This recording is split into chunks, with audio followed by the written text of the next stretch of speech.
Gloire à Jésus-Christ de Nazareth, notre Seigneur et Sauveur. Je voudrais ce matin dire shalom à tous ceux qui sont à l'écoute, à tous ceux qui sont connectés pour suivre, mais ceux qui nous suivront aussi plus tard. Que le Seigneur vous bénisse abondamment et comble vos attentes à sa gloire pour votre bonheur. Alors ce matin, notre thème est le suivant: la vie de disciple. La vie de disciple de Christ sans compromis ni compromission. La vie de disciple de Christ sans compromis ni compromission. Voilà à quoi le Seigneur nous appelle: avoir une vie qui lui plaise totalement, conformément à ce que la parole déclare dans Éphésiens chapitre 5, verset 10. Puisque vous êtes des enfants de lumière, apprenez à discerner ce qui fait plaisir au Seigneur, examinez et vérifiez votre vie sous cet angle. Puisque vous êtes des enfants de lumière, apprenez à discerner ce qui fait plaisir au Seigneur, examinez et vérifiez votre vie sous cet angle. Dans Galates, le chapitre 1 et le verset 10, nous allons lire à partir du verset 9. L'apôtre Paul déclare, verset 9, Galates chapitre 1, « Je l'ai déjà dit autrefois, je le répète aujourd'hui. Si quelqu'un vous prêche un autre évangile que celui que vous avez reçu, mettez-le au banc de l'église et interdisez-lui d'enseigner. » C'est-à-dire bannissez-le, chassez-le de l'église et interdisez-lui d'enseigner. Verset 10. « Est-ce qu'en parlant ainsi je cherche à me concilier la faveur des hommes? Est-ce devant eux ou devant Dieu que je suis responsable? Si après toutes ces années, j'en étais encore à vouloir faire plaisir aux hommes et à chercher la popularité, si après toutes ces années, j'en étais encore à vouloir faire plaisir aux hommes et à chercher la popularité en me confortant aux opinions des autres, je ne serais pas un vrai serviteur de Christ. » La vie de disciple sans compromis ni compromission. La compromission, c'est l'accommodement, selon le dictionnaire. L'accommodement, s'accommoder donc, coupable, fait par lâcheté ou par intérêt.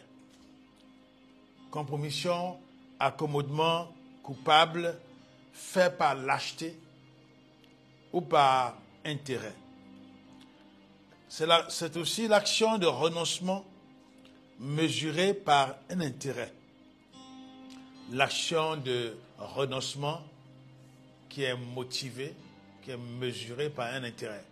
C'est-à-dire, c'est vrai que je ne fais plus telle chose, mais c'est parce qu'en retour, je reçois quelque chose de précis, quelque chose qui va dans mon intérêt personnel. Et le compromis, c'est un accord obtenu par des renoncements réciproques. Le compromis, c'est un accord qui est obtenu par renoncement réciproque. C'est-à-dire que je vois quelqu'un, si deux parties qui veulent marcher d'une certaine manière, qui veulent s'accorder, font des concessions. Je prends un exemple, deux personnes ont rendez-vous. La première se trouve à Boaké, disons-le par exemple, et la deuxième personne se trouve à Abidjan. Et donc, il s'est dit, venez jusqu'à chez toi, c'est trop loin. Hein, ça fait beaucoup de dépenses, beaucoup d'énergie. Tu sais que moi, ma voiture n'est pas en très bon état. Donc, ce que nous allons faire, donc on va se rencontrer à Yamoussoukro alors. Voilà. Donc, on se partage un peu les peines et puis on fait cela. C'est ça le compromis. Mais la vie du disciple de Christ doit s'affranchir et du compromis et de la compromission. Parce que comme nous l'avons lu dans Éphésiens chapitre 5, verset 10, nous devons tout examiner sous l'angle de ce qui fait plaisir au Seigneur Jésus-Christ avant d'exécuter cela. Ce matin, je voudrais que nous puissions illustrer ce sujet par la vie d'un homme qui fut roi d'Israël. Nous trouvons son histoire dans 2 Rois, chapitre 9, chapitre 10. 2 Rois, chapitre 9, chapitre 10. Nous n'allons pas lire tous ces passages. Je vais essayer de résumer cela. 2 Rois, chapitre 9 et chapitre 10. Il s'agit du roi Jéhu. Il s'agit du roi Jéhu. D'ailleurs, ces temps-ci, ceux qui méditent la Bible avec le lecteur de la Bible, ils en savent quelque chose. Jéhu est un roi qui a été oint en catimini, disons, parce que il était l'un des généraux, peut-être même que l'officier principal de l'armée de Joram, fils d'Akab, celui qui a hérité du roi Akab. Vous savez, pour nous rappeler un peu, Akab avait comme femme Jézabel. Et cette dame qui l'a entraîné dans l'idolâtrie, cette dame qui a toujours ce qu'elle veut, qui s'impose toujours, même s'il faut passer sur le corps de plusieurs personnes, elle est prête à tout. Jézabel. Son nom c'était Jézabel. Une reine terrible, dont le seul nom faisait trembler les gens. Le Tishbite, Élie le Tishbite avait même peur de cette Jézabel. Et beaucoup de personnes. Il a fallu qu'il soit fortifié par le Seigneur pour faire face. Alors, Jéhu a été un roi en catimini et nous voyons cela dans 2 Rois, chapitre 9, verset 1 à 10. Et il s'était vertué à rassembler des soldats pour grossir sa troupe. Elle a été utilisée par Dieu pour accomplir son dessein. Dieu avait déclaré à Akab et à toute sa famille que lui, l'Éternel, les jugerait pour la mort des Israélites. Oui, il a décidé de les juger. Mais vous savez, quand les gens ont le pouvoir, quel qu'il soit, pouvoir économique, pouvoir politique, pouvoir social, qu'est-ce qu'on peut dire encore? Ils ne s'occupent de personne. Comme on le dit, ils s'en foutent. Et ils font ce qu'ils veulent. Parce qu'ils croient que le sou de vie leur appartient éternellement. Ils croient qu'ils sont auteurs du sou de vie. Alors que c'est le Dieu Tout-Puissant qui est auteur du sou de vie. Je voudrais qu'on lise un peu 2 Rois chapitre 9. Je vais lire du verset à partir du verset 4. Le jeune prophète partit pour Ramoth en Galade. Il a été envoyé par le prophète Élisée. Quand il arriva là-bas, il trouva les chefs de l'armée en train de siéger. Il dit, chef, j'ai un mot à te dire. Jéhu demanda, auquel de nous tous? Il répondit, à toi, chef. Jéhu se leva et alla à l'intérieur de la maison. Le jeune homme versa alors l'huile sur sa tête en lui affirmant, voici ce que dit l'Éternel, le Dieu d'Israël. Je te consacre par onction comme roi d'Israël, du peuple de l'Éternel. Verset 7, tu frapperas la famille de ton seigneur Akab et je vengerai sur Jézabel l'assassinat de mes serviteurs les prophètes et chez lui de tous les serviteurs de l'Éternel. C'est-à-dire cette idolâtresse avait pour habitude d'éliminer tous ceux qui parlaient au nom de l'Éternel. Pourquoi? Parce que leur position était contraire à la sienne, étant donné que c'est le Dieu Tout-Puissant qui leur révélait des choses, qui transmettait au peuple d'Israël et à Jézabel elle-même.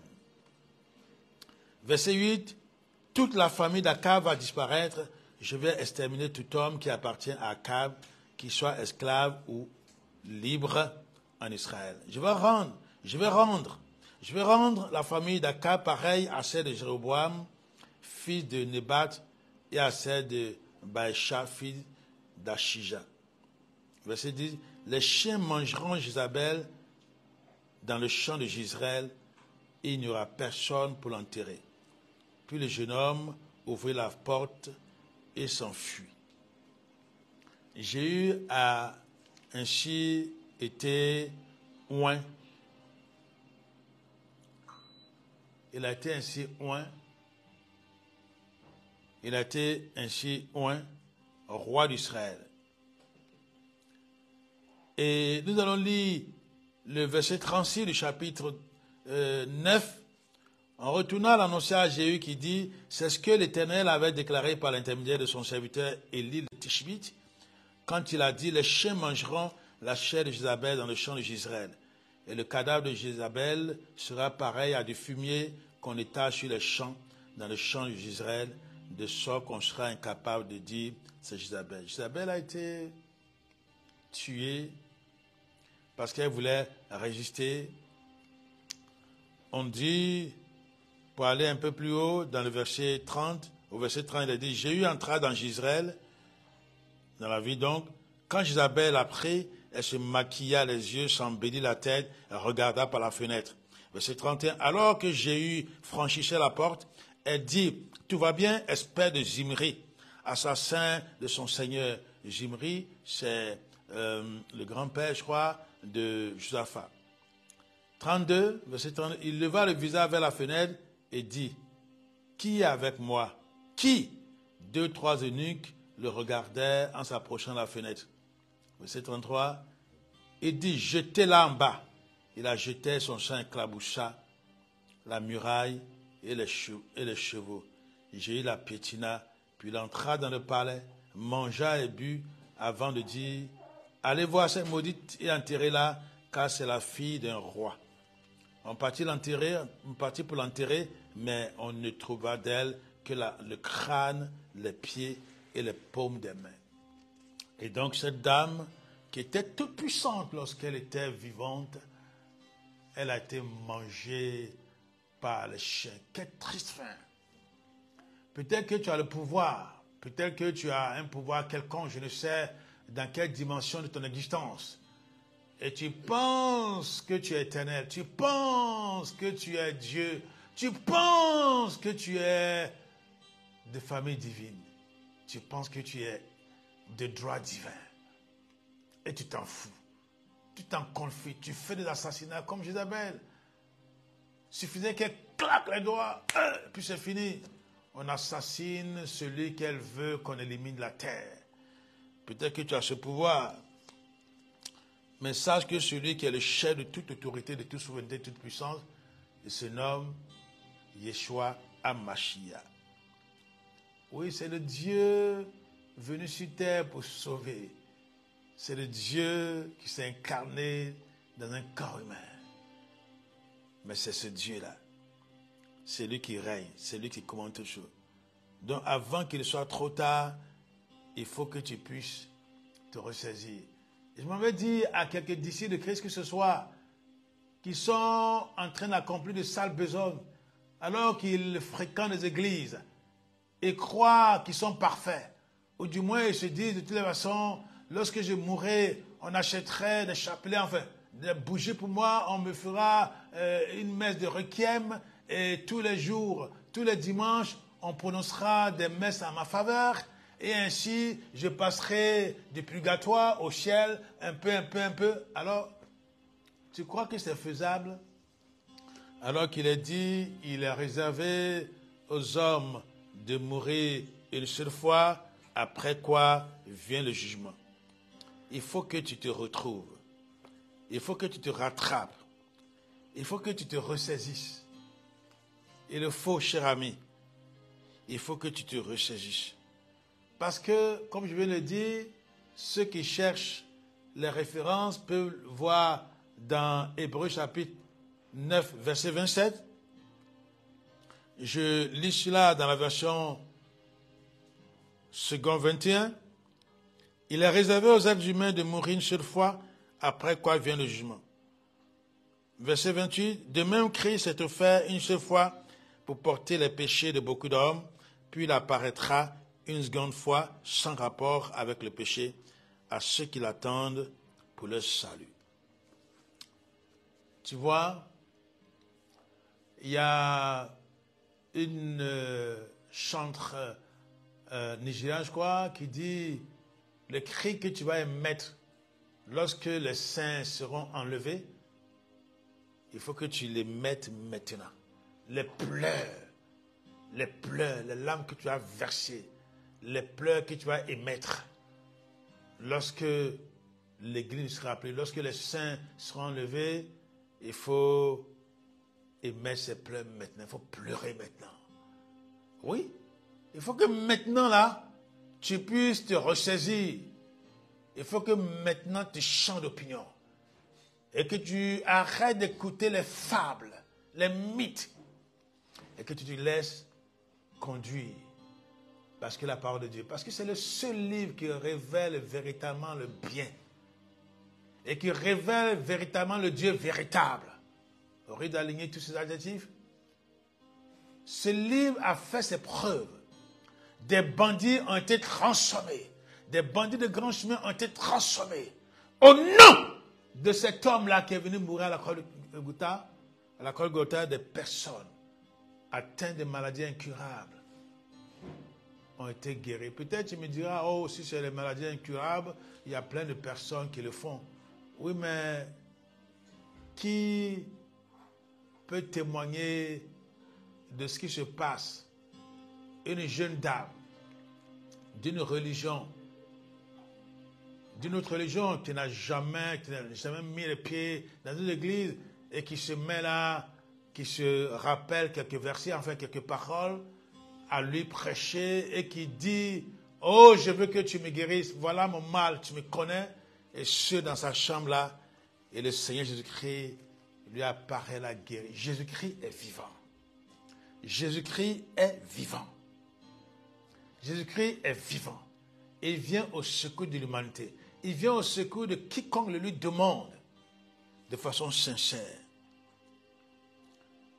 Ainsi, le sang de cette femme a été léché et sa chair a été mangée par les chiens. Dieu a utilisé Jéhu, le roi, pour accomplir cela. Akab et sa famille ont disparu. 2 Rois chapitre 9 verset 12 jusqu'au chapitre 10 verset 17 nous relate ces faits-là. Maintenant, à partir du verset 18, et ce jusqu'au verset 27, disons 28, 18 à 28, 2 Rois, chapitre 10, verset 18 à 27, 28, il est dit que le roi Jéhu est passé à une phase de sa mission divine. Vous savez qu'au temps de Jézabel, Élie a eu à faire face à tous ces prophètes-là qui adoraient le dieu Baal. Et au mont Carmel, il a eu cette bataille qu'Élie a remportée. Alors Jéhu a demandé que les adorateurs de Baal se rassemblent et qu'ils aillent adorer encore leur dieu Baal. Il est dit qu'il leur a fait porter leurs vêtements sacerdotaux, ce qu'ils portent habituellement, comme on en voit aujourd'hui de nos jours. Il y a beaucoup de serviteurs de Dieu qui se mettent en habit d'apparat pour impressionner ou pour faire la différence. oubliant qu'ils sont avant tout des êtres humains de tous les jours. Et ainsi, il les a rassemblés, il a donné comme ordre tous ces prêtres Baal. Il faut les exterminer. Et c'est ce qui a été fait. Nous lisons le verset 25 de 2 Rois chapitre 10. 2 Rois chapitre 10, verset 25. On peut lire le verset 24 d'ailleurs. Les prêtres de Baal entrèrent pour offrir des sacrifices et des holocaustes. Or, Jéhu avait placé dehors 80 hommes en leur disant, si l'un de vous laisse échapper un seul des hommes dont je vous confie la responsabilité, il mourra à sa place. Verset 25, lorsqu'on eut fini d'offrir les holocaustes, Jéhu dit aux gardes et aux officiers, entrez et frappez-les, que pas un ne sorte vivant. Et les frappèrent du tranchant de l'épée. Les gardes et les officiers jetèrent les corps, puis revinrent jusqu'à la ville où se trouvait le temple de Baal. Verset 26, ils sortirent les statues du temple et les brûlèrent. Verset 27, ils renversèrent la statue de Baal et démolirent aussi son temple et en firent des toilettes publiques qui ont subsisté jusqu'à aujourd'hui, enfin, jusqu'au moment où le narrateur écrivait cette histoire. Alors, il est clair, il a nettoyé et socialement et spirituellement. Au plan social, tous ceux qui opprimaient le peuple, Dieu lui a donné mandat de le faire. Jéhu a été une première fois oint par Élie le Tishbite, et puis il a été une seconde fois oint par Élisée, le successeur d'Élie, du moins par un des disciples d'Élisée. Verset 28, Jéhu fit disparaître Baal du milieu d'Israël. Baal a été exterminé du milieu d'Israël. Mais remarquons verset 29. Il est dit, mais il ne se détourna pas des péchés de Jéroboam, fils de Nébat, qui avait fait pécher Israël. Il n'abandonna pas les veaux d'or qui se trouvaient à Bethel et à Dan. Il n'abandonna pas les veaux d'or qui se trouvaient à Bethel et à Dan. Verset 30, l'Éternel dit à Jéhu, parce que tu as bien agi en accomplissant ce qui était droit à mes yeux, et parce que tu as fait à la famille d'Akab ce qui était conforme à ma volonté, tes descendants jusqu'à la 4e génération seront assis sur le trône d'Israël. Verset 31. Toutefois, Jéhu ne veilla pas à marcher de tout son cœur suivant la loi de l'Éternel, le Dieu d'Israël. Il ne se détourna pas des péchés que Jéroboam avait fait commettre à Israël. Il ne se détourna pas des péchés que Jéroboam avait fait commettre à Israël. Et au verset 29, il est dit, mais il ne se détourna pas des péchés de Jéroboam, fils de Nébat, qui avait fait pécher Israël. En quoi consiste ce péché-là? Il n'abandonna pas les veaux d'or qui se trouvaient à Bethel et à Dan. On pourrait applaudir Jéhu parce qu'il a fait des choses extraordinaires.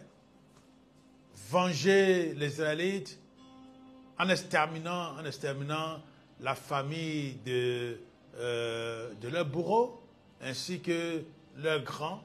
Ça, c'était bien. Et spirituellement parlant aussi, il a honoré Dieu.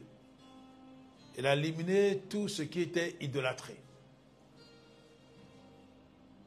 Mais voilà que il n'a pas enlevé le veau d'or.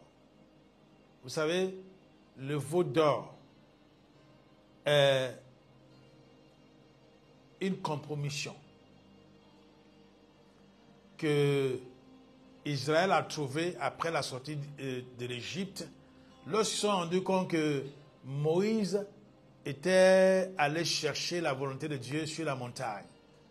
Ils ont dit que Moïse tardait, et puis eux, de toute façon, celui qui leur a donné la délivrance, la libération même là, c'est Yahvé là, mais il ressemble à quoi? Donc, ils sont laissés entraîner par ce qu'ils voyaient en Égypte, dans les taureaux, dans toutes les idoles des Égyptiens. Et c'est ainsi qu'ils ont fabriqué le veau d'or. Pour dire, ah, celui-là, c'est ton Dieu, c'est celui qui t'a fait sortir d'Égypte. Et donc, Jéhu est resté attaché à cela. C'est ça la compromission de beaucoup de nos milieux. C'est-à-dire, il y a des habitudes qui sont classiques, disons, des églises. Et quand Dieu appelle à un réveil, comme ce qui s'est passé ici au temps de Jéhu, on nettoie tout, mais on préserve ça. Parce qu'on dit, ah, mais ça, c'est ce que les gens faisaient avant. C'est ce qu'ils ont fait. Ce n'est pas nous qui sommes parvenus à ce jour-là, qui allons détruire. Il faut qu'on continue de pratiquer cela. C'est ça la compromission. Et c'est pour cela que la parole de Dieu déclare, dans Galates chapitre 1, verset 10, « Si après toutes ces années, j'en étais encore à vouloir faire plaisir aux hommes et à chercher la popularité en me conformant aux opinions des autres, je ne serais pas un vrai serviteur de Christ. » Oui, il y a malheureusement beaucoup de serviteurs de Dieu qui ont raté leur vision, qui ont raté leur mission, parce qu'en réalité, ils craignent le quand dira-t-on. Ouais, le quand dira-t-on. Ils craignent le quand dira-t-on. Alors, ils se laissent ainsi entraîner eux aussi. Et de toute façon, bon, on peut faire ça, hein. La parole de Dieu n'est pas claire là-dessus, hein. Mais qu'est-ce que Dieu te dit? Dans ton intimité, qu'est-ce que Dieu te dit? Élisée a fait oindre Jéhu parce que Dieu s'est adressé à lui. Il lui a parlé de ça. Mais voyez-vous, Jéhu, dans sa vie pratique, dans son intimité avec Dieu, il n'était pas totalement d'accord avec Dieu. Et cela peut paraître choquant. Quelqu'un qui élimine, qui extermine toute une famille idolâtre et qui lui aussi est idolâtre. Oui. Et pourtant, c'est cet idolâtre-là que Dieu a choisi. Mais parce que Dieu avait une mission avec Jéhu. Voilà, il avait une mission avec Jéhu. Dieu avait une mission avec Cyrus, l'adorateur de la lune. Dieu avait une mission avec lui. Dieu avait une mission avec Pharaon pour sauver le peuple d'Israël, pour faire naître la nation d'Israël et faire en sorte que le salut qu'il avait annoncé dès le livre de Genèse, la Genèse, dès les origines donc, que ce salut s'actualise effectivement. Voyez-vous, on peut être choqué comme Habakkuk. Habakkuk a été choqué quand vous lisez le livre d'Habakkuk. Dieu a utilisé des Chaldéens, des Babyloniens, des idolâtres, des gens qui faisaient n'importe quoi. Ce sont eux qu'il a utilisés pour châtier Israël. Et puis Habakkuk dit, oh mais Seigneur, pourquoi tu nous fais ça? Est-ce qu'ils sont mieux que nous? Est-ce qu'ils sont mieux que nous? Est-ce qu'ils sont mieux que nous? Et puis Dieu lui dit, non, calme-toi. Tu sais, ce qu'ils font là, ils seront châtiés à leur tour. Mais pour eux, ce sera pire. C'est-à-dire que je vais les enrayer complètement de la carte de la terre. Aujourd'hui, on dit que ce sont des chacals qui se promènent sur le site de Ninive. Parce que Dieu a tenu une promesse. Voyez-vous? Il y a des choses qui se passent dans ta vie, dans ta nation, dans le monde entier que tu ne comprends pas. Mais c'est selon sa providence que Dieu agit. Dieu, il est omniscient, omnipotent et omniprésent. Donc, dans sa préscience, il peut permettre à quelqu'un qui n'agrée pas totalement, quelqu'un avec qui il n'est pas totalement d'accord, il peut lui permettre de diriger une institution, de diriger une nation, de diriger un peu. Seulement, garde-toi de ramener à concurrence. C'est-à-dire, il ne faut pas, dans ta haine, dans ta révolte, ou selon tes propres sentiments, aller contre la volonté de Dieu. Non. Élisée aurait pu dire, ah, mon Seigneur, vraiment, je vois que cet homme, j'ai eu là, il n'est pas correct, hein. Il va faire comme Jéroboam. Mais non, il n'a rien dit. Il allait le oindre. Il a accompli ce qu'il devait accomplir. Et voyez-vous, le jeune prophète qui allait le oint, il a fui, s'est enfui. Parce qu'il savait que si quelqu'un de la famille Akab l'attrapait, c'était sa mort. Il y a des missions qui sont délicates. Si Dieu ne t'appelle pas à une mission là, il vaut mieux te taire. Il vaut mieux te calmer. Mais en tant que disciple de Christ, ton maître te commande de faire tout sans compromis ni compromission. Sans compromis ni compromission. On aime citer ce verset où Christ a dit « Retirez-vous de moi, vous qui commettez l'iniquité, je ne vous ai jamais connu. » Alors qu'ils ont dit « Non, mais c'est en ton nom qu'on a guéri les malades, c'est en ton nom qu'on a fait des miracles, c'est en ton nom qu'on a permis aux gens de se convertir, nous avons prêché l'évangile, tu nous as donné de l'argent, tu nous as conduits, etc. etc. » Mais Jésus va leur dire « Non, retirez-vous de moi. » Pourquoi? Parce qu'ils n'ont jamais eu une intimité véritable avec le Seigneur.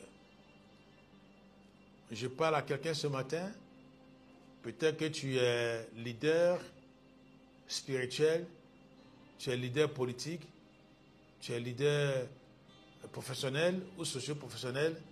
Ce que tu dois comprendre, celui qui règne là, quand il te donne un ordre, il faut que tu l'accomplisses. Si tu ne le fais pas, c'est sur toi qui retombe la responsabilité. Jésus l'a accompli. Il a fait ce qui lui avait été demandé. Malheureusement, et la Bible insiste sur cela, il n'a pas marché comme Dieu le demandait. Il a fait comme bon lui semblait. Il a fait comme bon lui semblait. Il ne s'est pas détourné des péchés de ceux contre qui il s'était levé. Il a marché comme il voulait. Et que nous dit le verset 32? À cette époque-là, 2 Rois 10 bien sûr, à cette époque-là, l'Éternel commença à diminuer le territoire des Israélites et Hazaël les bâtit sur toute la frontière d'Israël. Depuis le Jourdain et en direction du soleil levant, il conquit tout le pays de Galad, celui des Gadites, des Rubénites, des Manassites, depuis Aroë qui se trouve sur le front, sur le torrent de l'Arnon, jusqu'à Galad et au Basan. Voilà ce qui s'est passé malheureusement, parce que Jéhu n'a pas été totalement agréable à Dieu. Il se trouve qu'à cause de lui, le territoire d'Israël a été diminué. Des portions de terre non négligeables lui ont été arrachées. Tu vois, si tu ne t'engages pas totalement avec ton Dieu, et que tu es dans les compromis, tu verras que tes bénédictions vont diminuer. Tu verras, si tu es un président, un chef d'État ou je ne sais quoi, tu verras que ton territoire sera diminué. Tes ennemis vont avoir le dessus.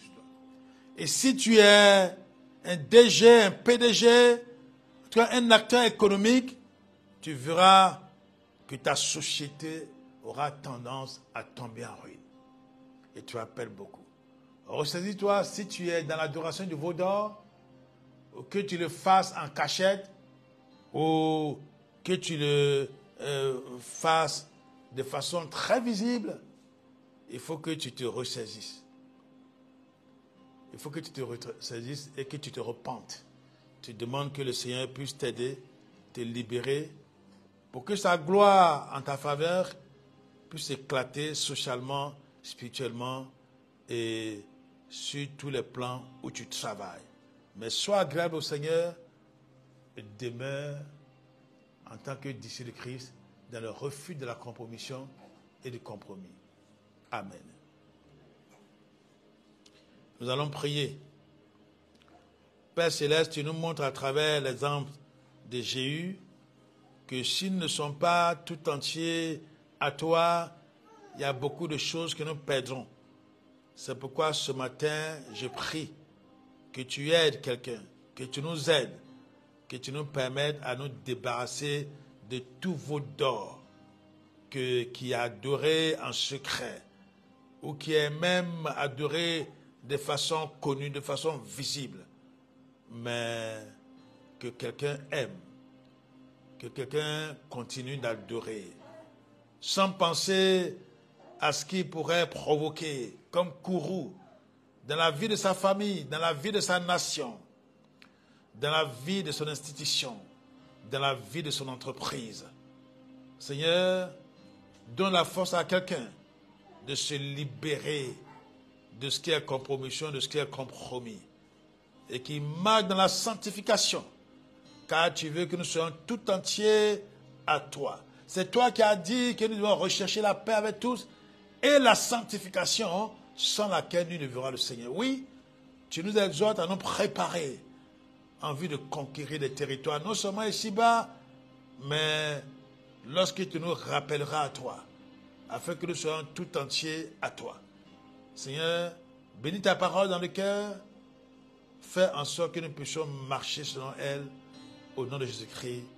Amen.